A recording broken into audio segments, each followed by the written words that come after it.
Guys আজকে আমি যাব চট্টগ্রামের সবথেকে বড় পাহাড় চন্দ্রনাথ পাহাড়। আর সেই পাহাড়ে আপনার যে মন্দির আছে সেই মন্দিরটা ভিজিট করবো, প্লাস আপনার এখানে যে ঝর্ণা আছে, আপনার সীতাকুণ্ড পাহাড় যে ঝর্ণা আছে সেই ঝর্ণাটা কিন্তু পরিদর্শন করবো। তো আজকে ভিডিওটা খুবই ইন্টারেস্টিং, খুবই মজার হতে যাচ্ছে। আপনারা ভিডিওটা মিস করবেন না, একদম মিস করলে কিন্তু জীবনে সব কিছু মিস করবেন। তো আমি খুলনা থেকে টিকিট কেটে বাসে উঠে পড়লাম এবং সেখান থেকে ট্রাভেল করে চলে আসলাম চট্টগ্রামে। তো রাইট নাও আমি একটা রিক্সা নিয়ে আপনার চলছি সীতাকুণ্ড পাহাড়ের দিকে। তো আমি আগে 1 ঘন্টা ট্রাভেল করে কিন্তু আপনার সীতাকুণ্ড যে আমরা মেইন রোড সেখান থেকে এখন একটা রিক্সা করে যে চন্দ্রনাথ পাহাড় সেই পাহাড়ের দিকে যাচ্ছি। তো আজকে ভিডিও দেখতে আমরা সীতাকুণ্ড পাহাড়ের যে চন্দ্রনাথ টেম্পলটা আছে, মানে চন্দ্রনাথ পাহাড়ের যে টেম্পলটা আছে মন্দিরটা, আর প্লাস আপনার এখানে যে ঝর্ণাটা আছে সেই দুইটা কিন্তু দেখানোর চেষ্টা করবো। তো আশা করি আপনাদের ভিডিওটা বই লাগবে না, যদি আপনারা শেষ পর্যন্ত দেখেন তাহলে হয়তো এখানকার বা এখানকার কালচার সম্পর্কে আমরা একটু জানার চেষ্টা করবো বা আপনারা জানতে পারবেন। এইটা হচ্ছে কিন্তু চট্টগ্রাম যে রেল স্টেশন, যে রেল ট্রাক, সেই রেল বিট চট্টগ্রামের পথ দিয়ে কিন্তু আমরা চলে যাবে ঢাকা। আর এইটা আছে আমরা এই পথ দিয়ে চট্টগ্রামের রেল স্টেশনের মেইন ভেন্যু এই পথ দিয়ে। চট্টগ্রামে আমরা সীতাকুণ্ড পাহাড়টা, আমরা যে চন্দ্রনাথের টেম্পলটা, এটা কিন্তু আমরা মেইন রোড থেকে অলমোস্ট 4 কিলোমিটার। তো আমি কিন্তু অলমোস্ট চলে এসেছি। এখন এখান থেকে কিন্তু রিক্সা ত্যাগ করে মুভ করবো আপনার পাহাড়ের উদ্দেশ্যে। তো জানি অনেকটা কষ্ট হবে, তারপর কিন্তু একটা অ্যাডভান্সার, যেহেতু অ্যাডভান্সার ভালোবাসি তাই কিন্তু কষ্ট হইতে উঠতে হবে। তো আপনারা দেখেন ওই যে দূরে কিন্তু পাহাড়টা, ওই পাহাড়ে কিন্তু আমি করবো। আর ওই পাহাড়ের চূড়ায় কিন্তু আপনার যে টেম্পল, সেই টেম্পলটা কিন্তু আছে। যাওয়ার পথে কিন্তু আমি একটা লাঠি নিছি, আর এই লাঠি দিয়ে কিন্তু টুকটুক করে ভর দিয়ে কিন্তু একদম আপনার যে পাহাড়ের যে চূড়া একদম হিল টপে কিন্তু আমি উঠে দেবো স্মুথলি। তো আপনারা দেখতে পাচ্ছেন ও যে দূরে কিন্তু টেম্পলটা দেখা যাচ্ছে একদম।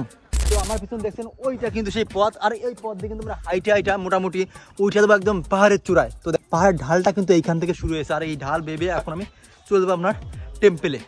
তো আপনারা দেখেন যে কত লোক এই পাহাড়ের চূড়ায় ওঠার জন্য তারা কিন্তু সারি সারি, মানে পিঁপড়ার মতো সারি সারি শুধু লাঠি নিয়ে ভর দিয়ে পাহাড়ে উঠতেছে। তো ভাবলাম যে জীবনে অ্যাডভেঞ্চার করতে হলে প্রচুর ঘোরাফেরা করা লাগবে, প্রচুর রিস্ক নেওয়া লাগবে, তাই আর বসে থাকতে পারলাম না। হিন্দু ধর্মের অন্যান্য নিদর্শন কিন্তু আপনার এই টেম্পলে পাবেন।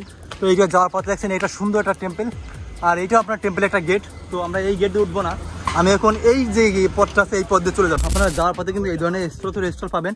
এই দেখছেন এখানে কিছু আপনার হালকা পাতলা মানে স্ন্যাক্স জাতীয় কিছু খাবার আছে, আপনার পেয়ারা, তেঁতুল বা অল্প মানে আপনার যাত্রা পথে যাতে কিছুটা খাইতে যাইতে পারেন সেই ব্যবস্থা কিন্তু বা সেই অ্যারেঞ্জমেন্ট কিন্তু এখানে আছে। তো ছোটো ছোটো স্টল আপনার যাত্রার মধ্যে অবশ্যই পাবেন, আর সেগুলো থেকে আপনি হাঁপাই গেলে বা সেগুলো ইউজ করে আপনি এনার্জি গেইন করতে পারেন। এখানে যাইতে কিন্তু আমাদের আরও অনেক সময় লাগবে, মেবি আরও 1 ঘন্টা দিয়ে আমি হাঁটি কন্টিনিউসলি হাঁটতে থাকি, তাহলে কিন্তু ওইখানে আমি পৌঁছাতে পারবো। আদারওয়াইজ কিন্তু পৌঁছানোটা অনেকটা ডিফিকাল্ট হয়ে যাবে, অনেকটা কঠিন হয়ে যাবে। সো দেখা যাক লাস্ট পর্যন্ত কী হয়। তো বাংলাদেশের যে সমস্ত টুরিস্ট প্লেস আছে তার মধ্যে কিন্তু এই চট্টগ্রামের চন্দ্রনাথ পাহাড় অন্যতম।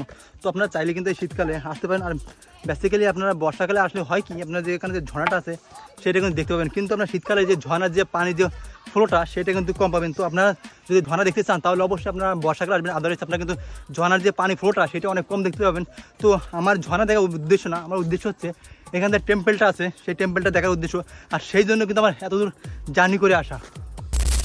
ওই জায়গাটা সমতল, আর এইখানে আবার সিঁড়ি, এইভাবে কন্টিনিউসলি শুধু সিঁড়ি আর সিঁড়ি একদম পাহাড়ের যে চূড়া পর্যন্ত। ওই দেখেন চূড়া, পাহাড়ের চূড়া, ওই চূড়া পর্যন্ত কিন্তু আমরা সিঁড়ি। তো সত্যি বলতে কি অসাধারণ একটা অ্যাডভেঞ্চার হবে, আর আপনারাও লাইফে প্রচুর অ্যাডভেঞ্চার করতে আপনাদের লাইফে। তো অ্যাডভেঞ্চার করলে হয় কি আপনার শরীর ভালো থাকে, মন ভালো থাকে, সব কিছু ভালো থাকে। তো অনেকটা হাঁপাই গেছি, এইখান থেকে কিন্তু পাহাড়টা স্পষ্ট দেখা যাচ্ছে, ওই যে চূড়া দেখা যাচ্ছে। তো মাত্র আমার পাহাড়ে যে বেজ সেই বেজে আসছি, তো এখনও কিন্তু পাহাড়ের চড়া কিন্তু এখনো শুরু করিনি। তো আপনারা দেখতে পাচ্ছেন এখানে একটা মিনি ওয়াটারফল দেখতে পাচ্ছেন। তো আপনার বর্ষাকালে এই সমস্ত ওয়াটারফলে কিন্তু হিউজ পরিমাণ পানি থাকে, পানি ফ্লো থাকে, কিন্তু এখন আপনার উইন্টার সিজন হওয়ার কারণে এখানে পানি ফ্লোটা অনেক কম। তো এই সিঁড়ি দেখছেন আমার পিছনে যে সিঁড়ি আছে, এই সিঁড়ি দিয়ে আমরা হাঁটি পা করে একদম টেম্পলে মাথা চলে যাব। তো আপনারা দেখতেন এইখান থেকে কিন্তু পাহাড়টা আরও সুন্দর দেখাচ্ছে, আর স্মুথ দেখাচ্ছে, অনেকটা ক্লিয়ার। তো ভাবেন এখন কেমন দেখাচ্ছে। তো দেখেন পাহাড়ে এইভাবে কিন্তু উঠে লাগবে, মানে খুবই সাবধানতার সহিত কিন্তু পাহাড়ে উঠে লাগবে, আদারওয়াইজ কিন্তু যদি এখান থেকে পা হকড়ে যায় তাহলে মৃত্যু নিশ্চিত। দেখছেন ও দেখেন পাহাড়ের চূড়া,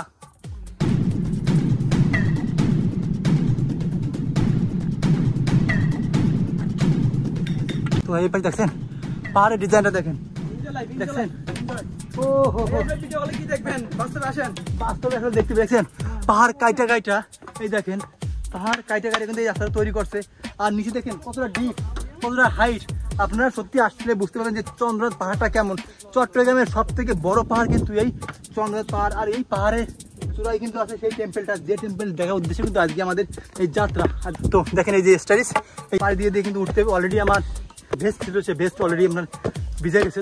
তো আপনি এখানে এসে যদি মানে আপনি টায়ার্ড হয়ে যান, দেন কিন্তু লেমন জুস আপনি পান করতে পারেন, প্লাস আদার যে ফুড আছে এখানে খেয়ে কিছু এনার্জি গেইন করতে পারেন, দেন আপনি মুভ করতে পারেন।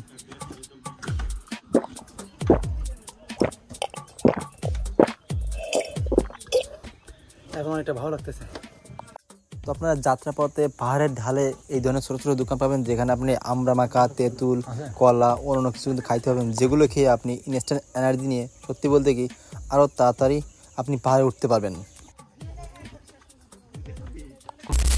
মাত্র আমি কিন্তু আপনার যে এই চন্দ্রনাথ পাহাড় এর মাঝপথে উঠছে, আর এইটুকু উঠতেই আমার অলরেডি আমার 40 মিনিট শেষ। আরও 40 মিনিট আপনার পাহাড়ের চূড়ায় উঠতে লাগবে। তো সত্যি বলতে কি এখানে একটা ছোটো একটা স্টল ছিল, সেইখান থেকে কিছু ফুড খেয়ে এনার্জি গেইন করে নিলাম। এখন আমি ফুল এনার্জি সহকারে কিন্তু আমি পাহাড়ের চূড়ার দিকে মুভ করতেছি। তো ওই দেখেন সবাই কিন্তু এখানে ঘুরতে আসছে। তো আপনিও চলে আসেন, ঘরে বসে না থাকে জাস্ট এখানে চলে আসেন। তো দেখেন ছোটো ভাইরা কিন্তু অলরেডি তাদের জীবন অলরেডি শেষ, মনে আছে তারা মানে মৃত্যুর হাত থেকে ফিরে আসছে, এরকমটা তাদের অনুভূতি, তাদের এক্সপ্রেশন দেখে এরকম বোঝা যাচ্ছে। তো যাই হোক, আপনার যদি কোনো গার্লফ্রেন্ড থাকে এখানে নিয়ে আসবেন, এদিকে দেন দেখবেন পরের দিন ব্রেকআপ হয়ে গেছে।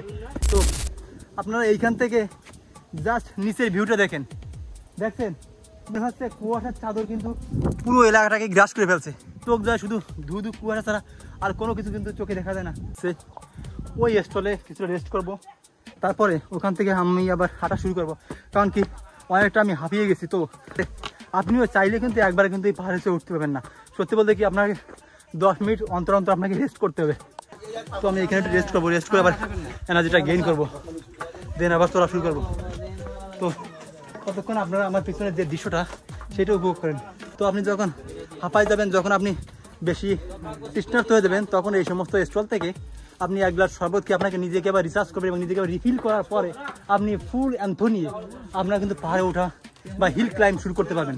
এখানে এখানে কি কি এখানে আছে আপনার পাহাড়ি তেঁতুল, লেবুর পিনিক, শরবত, মোটামুটি কলা, মানে যেগুলো আপনার ইনস্ট্যান্ট এনার্জি দেয় সেই ধরনের ফুড বা সেই ধরনের খাবার কিন্তু আপনি এখানে ইজিলি পাবেন। তো আপনি এখান থেকে এই ধরনের এনার্জেটিক খাবারকে দ্রুত এনার্জি গেইন করে কিন্তু আপনি আপনার যে ফাস্ট মুভ করতে পারবেন। তো আপনারা যখন হাঁপাই দেবেন তখন এই সমস্ত স্টোরে বসে একটু রেস্ট করবেন, আপনি সব ফুড খেয়ে আবার দাওয়াত দিতে আবার শুরু করবেন।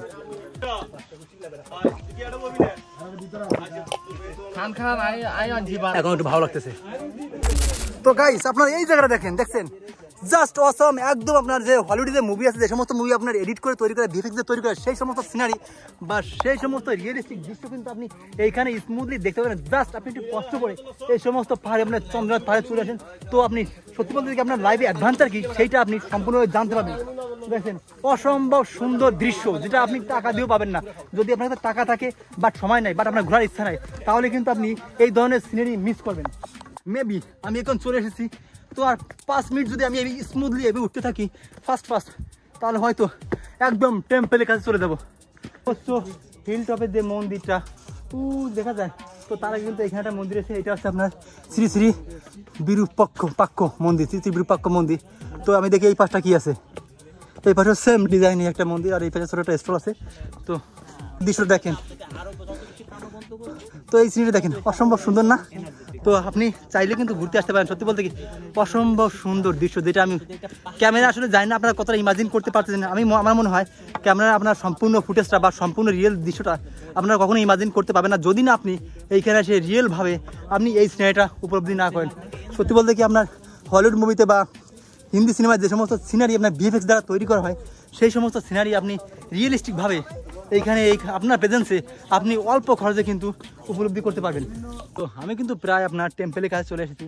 তো আমার এই পাশে দেখেন কত সুন্দর পাহাড়ের সাথে মনে আছে মেঘগুলো মিশিয়ে আছে, আর ওই দেখেন আমার পিছনে ওই রাস্তা কিন্তু সেই আমরা সীতাকুণ্ড পাহাড়ের যে সর্বোচ্চ চূড়া, ওই সর্বোচ্চ চূড়ায় কিন্তু আমরা সেই মন্দিরটা রয়েছে। তো আমি এখন এখান থেকে হাইটা একদম সর্বোচ্চ চূড়ায় চলে যাবো। তো আমার পিছনে দেখেন কিছু দেখা যায়, মানে কতটা উচ্চতায় আছে আমি। তো আপনারা আই থিঙ্ক আপনারা গেস করতে পারছেন যে আমি কতটা উচ্চতায় আছি। তো পথের মধ্যে কিন্তু আমরা একজন সঙ্গী পাইছি, আর ছোটো ভাই কিন্তু আসছে আমার সাথে কোম্পানি দেওয়ার জন্য। তো ছোটো ভাই তোমার বাড়ি কোথায়? ভৈরব। তো ছোটো ভাই বাড়ি কিন্তু ভৈরব আপনার, সেটা কিশোরগঞ্জে অবস্থিত। তো সেখান থেকে কিন্তু আমরা এই চন্দ্রনাথ পাহাড় দেখার জন্য চলে এসেছে। তো কেমন লাগছে ছোট ভাই অ্যাডভেঞ্চারটা? অনেক ভালো। অনেক ভালো না? অনেক কষ্ট না উঠতে পাহাড় ওঠা? আসলে পাহাড় ওঠা অনেক কষ্ট। যাদের কিনা হাইট ফোবিয়া আছে, অর্থাৎ যারা উচ্চতাকে ভয় পায়, তারা কিন্তু এই পাহাড়ে আসা উচিত না। তো আপনারা যখন হাঁপায় যাবেন এরকম যে রেস্টের প্লেস আছে, এরকম প্লেসে কিন্তু বসে একটু রেস্ট করে নেবেন, কারণ এরকম আপনার পাহাড় হিল টপ পর্যন্ত পৌঁছাতে এরকম 8 থেকে 10টা রেস্টের প্লেস কিন্তু আমরা পাবেন। সেইখান থেকে আমরা বসে বসে একটু এনার্জি গেইন করে তারপর কিন্তু আপনারা আবার ওটা শুরু করতে পারেন।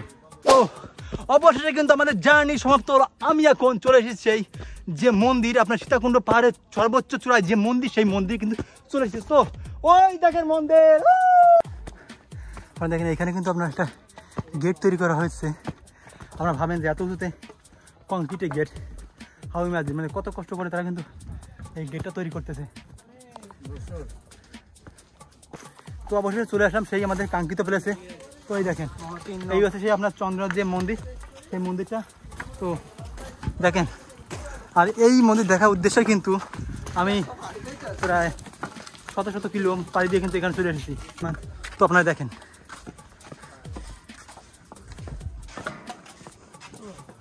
দেখছেন এই সেই মন্দিরটা আমি চারপাশটা এখন আমাদের ঘুরে দেখাচ্ছি।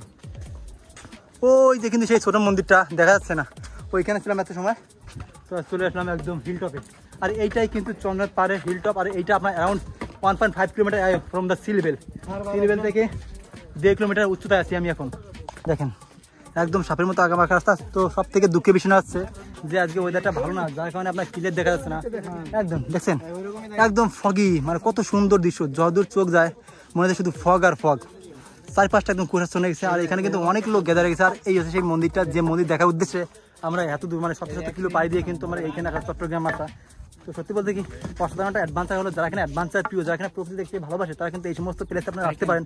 আপনার এই যে রাঙ্গামাটি যাইতে পারেন, আপনার নীলাচল, নীলগিরি, প্লাস আপনার সীতাকুণ্ড, আপনি খৈসরা ঝর্ণা যাইতে পারেন। মানে এই সমস্ত যে সমস্ত টুরিস্ট প্লেস আছে, আপনি শীতে এই সমস্ত প্লেসগুলো ভিজিট করতে পারেন। সত্যি বলতে আপনার ভালো লাগবে, কারণ আপনি যখন ঘরে থাকবেন তখন আপনার একা থাকতে থাকতে বোর হয়ে যাবে, তখন আপনার মনে কিছু ভালো লাগবে না। জাস্ট একটা ট্যুর দেবেন, দেখবেন আপনার মনের সব দুঃখ কষ্ট সব একাকার হয়ে গেছে। দেখেন এই ভাইও কিন্তু অনেক দূর থেকে ঘুরতে এসেছে। ভাই আপনার বাসা কোথায়? আমার বাসা মিরিশরাই। মিরিশরাই না? ওকে, ভাই বাসা কিন্তু মিরিশরাই। ঠিক আছে, আসেন ভাই, সবাই আসেন, সবাই ঘুরতে আসেন এই চট্টগ্রাম চন্দ্রনাথ পাহাড়ে, সবাই ঘুরতে আসেন। হ্যাঁ, এইখানে আসলে কিন্তু আপনার বেশি বেশি পানি নিয়ে আসবেন, তাহলে হয়তো পানি নিবেন, একটা লাঠি নেবেন, এটাই সম্বল, আর কিছু লাগবে না। আর সব থেকে গুরুত্বপূর্ণ বিষয় আছে, যাদের কিনা হাইট ফোবিয়া আছে, যারা কিনা উচ্চ থেকে ভয় পায়, তারা অবশ্যই পাহাড়ে আসবেন না, তারা পাহাড় ক্লাইম্ব করবেন না। হয়তো আপনার এতে আপনি হার্ট অ্যাটাক হয়ে মানে অন্ধ হইতে মারা যেতে পারেন বা পথের মধ্যে মারা যেতে পারেন। তো আপনাদের হার্ট অ্যাটাকের সংখ্যাকে অ্যাভয়েড করার জন্য আপনারা এই হিল ক্লাইম্ব করবেন না। তো গাইস এই দেখেন এই বট গাছ, বট গাছকে বলা হয় গাছের মা, অর্থাৎ এর তলে আসলে আপনার শান্তি লাগে, মানে এর ছায়া এতটা সুন্দর। তো এই দেখেন একটা বানর। সত্যি বলতে আপনি হাঁপাই গেলে বা আপনি কষ্ট হইলে আপনি বট গাছ তলায় জাস্ট একটু রেস্ট করবেন, দেখবেন আপনার ভালো লাগছে। এখানে আমি কিন্তু আপনি রেস্ট করতে পারবেন, প্লাস এইখানে বসে কিন্তু আপনি রেস্ট করতে পারবেন, প্লাস আপনার পিছনে যে সুন্দর সিনারিটা আছে আপনি এইটা উপভোগ করতে পারবেন। তো এই ছিল আমার জার্নি, তোমরা চট্টগ্রাম সীতাকুণ্ড পাহাড়ের যে জার্নিটা, এই জার্নিটা আজকে এখানেই শেষ। তো এখন চলে যেতে হবে। আর যাওয়ার পথে অনেকটা স্মৃতি নিয়ে গেলাম, হয়তো এই স্মৃতি মনে রাখ পর্যন্ত আমার সাথে থাকবে, কারণ মানুষের বাস্তবতার স্মৃতি কিন্তু দরকার আছে। তো এই সমস্ত পাহাড় কিন্তু সব থেকে স্মৃতির উত্তম মাধ্যম। আপনি এই সমস্ত পাহাড়ে কিন্তু অনেক স্মৃতি গ্যাদার করতে পারবেন, অনেক স্মৃতি ক্যাপচার করতে পারবেন, যেটা কিনা আপনার ভবিষ্যতে প্রজন্মকে। কঠিন অবস্থা, আসা যায় না, কি কষ্ট করে আসছে যে ভাই, দেখছেন অনেক কষ্ট হয়েছে, জীবন শেষ মনে পাই কতবার জিরাইছি, আর যে কষ্ট করে আসিছি, আর এ বলবো না আমার জীবনে ভাই আমি এই পাহাড়ে আর উঠতাম না। তো স্যার অনেক কষ্ট, তারপর তো ভালো লাগছে না পাহাড়ে এসে? হ্যাঁ খুব ভালো লাগছে, তার কারণ আমার জীবন আর এ জায়গায় উঠতে পারবো কি আল্লাহ ভালো জানে। সত্যি আপনি সত্যি আসলে লাইভে বেঁচে থাকতে একবার হইলে এখানে লাইভ আসা দরকার ছিল যে ওই বড় পাহাড়ে উঠবো। ওকে, যাক আল্লাহ এটা পূরণ করেছে। আসলে আশাবাদী, আমি খুশি আমরা এই পাহাড়ে উঠতে পারলাম, এইটাই সব থেকে আল্লাহর কাছে অশেষ রহমত। তো এই চাচা যদি পারে, চাচা যদি এই বয়সে পারে, তাহলে আপনারা কেন পাবেন না? আপনারা ইয়ং পোলা বানাতে শুধুমাত্র অবশ্যই আসবেন, শুধুমাত্র মেয়েদের পিছনে টাইম নষ্ট করে স্টাডিতে টাইম ফোকাস না দিয়ে আপনারা আসবেন, অবশ্যই আসবেন এই জায়গা দেখতে, দর্শনীয় জায়গা, অসম্ভব সুন্দর একটা প্লেস। তো আসলে খুব ভালো লাগছে, ভালো লাগার মতো জায়গা, দর্শনীয় জায়গা, পাহাড়ের পারে উঠলাম, ভালো লাগছে।